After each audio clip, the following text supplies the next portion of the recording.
જય શ્રી કૃષ્ણ. ઓમ નમઃ શિવાય. પવિત્ર શ્રાવણ માસના આ શિવ મહાપુરાણની આપણી આ યાત્રા દિવસે દિવસે આગળ વધી રહી છે, ત્યારે આપ પણ આપના ઈષ્ટ એવા ભગવાન મહાદેવની પાસે તમારી ઈચ્છા પ્રમાણે માંગણી કરી રહ્યા હશો અને ભગવાનને રીઝવવાનો પ્રયત્ન કરી રહ્યા હશો. આજે શિવ મહાપુરાણમાંથી એક સરસ મજાની વાત તમારી વચ્ચે મૂકવાની ઈચ્છા છે. જ્યારે આપણે શિવ પૂજન કરીએ છીએ ત્યારે એક બહુ મોટો યક્ષ પ્રશ્ન આપણા મનમાં હોય છે કે શિવજીને જે નૈવેદ્ય ધરાવ્યું છે એ નૈવેદ્ય આપણાથી લેવાય કે નહીં, શિવજીના અભિષેકનું જલ છે એનું આચમન આપણાથી કરાય કે નહીં. ત્યારે આવા જ્યારે પ્રશ્નો આપણને ઉદ્ભવે છે ત્યારે કદાચ આ શાસ્ત્રો છે એ આપણને બહુ ઉપયોગી થઈ પડે છે.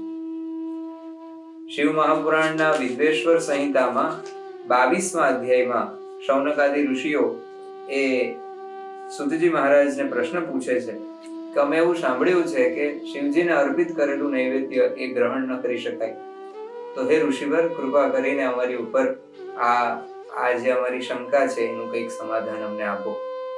સુતજી મહારાજ આપણને એ ઋષિઓના માધ્યમથી જણાવે છે કે જે શિવનો ભક્ત પવિત્ર, શુદ્ધ અને સદવ્રતી હોય તથા દ્રઢ નિશ્ચયી હોય એણે શિવ નૈવેદ્યને અવશ્ય ગ્રહણ કરવું જોઈએ. કારણ કે શિવ નૈવેદ્યનું દર્શન કરવા માત્રથી તમારા પાપનો નાશ થાય છે, તો પછી ભક્ષણ કરો તો શું ફળ મળે? અને જ્યારે શિવ નૈવેદ્યની વાત આવે ત્યારે એવું કહ્યું કે જે શાલગ્રામમાંથી ઉત્પન્ન થયેલું શિવલિંગ હોય, જે રસલિંગ એટલે કે પારાનું શિવલિંગ હોય, જે પાષાણમાંથી બનેલું શિવલિંગ, પથ્થરમાંથી બનેલું શિવલિંગ હોય, જે ચાંદીનું શિવલિંગ હોય અને જે સોનાનું શિવલિંગ હોય, તથા ઋષિઓ કે કોઈ મુનિઓ દ્વારા પ્રતિષ્ઠિત આવું શિવલિંગ, એની સાથે સાથે કેસરમાંથી બનેલું શિવલિંગ, સ્ફટિકનું શિવલિંગ, કોઈ રત્નમાંથી બનેલું શિવલિંગ અને જ્યોતિર્લિંગ, આ જેટલા શિવલિંગોની વાત કરી, આ દરેક શિવલિંગને અર્પિત કરેલા નૈવેદ્યને આપણે ગ્રહણ કરી શકીએ છીએ. આ શિવલિંગના નૈવેદ્યને ગ્રહણ કરવાથી ચાંદ્રાયણ વ્રતનું ફળ આપણને પ્રાપ્ત થાય છે. પરંતુ જ્યારે કોઈ લિંગ ઉપર, કોઈ શિવલિંગ ઉપર કોઈ ચાંડાલ એટલે કોઈ ચંડનો અધિકાર હોય તો એ શિવલિંગનું નૈવેદ્ય જે છે એ આપણે ગ્રહણ નથી કરી શકતા.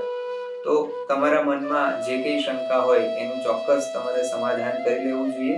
અને જ્યારે પણ શિવજીને કંઈક ધરાવીએ ત્યારે કોઈ પણ પ્રકારની શંકા રાખ્યા વગર એ નૈવેદ્ય જે છે એનો ઉપભોગ કરવો જ જોઈએ.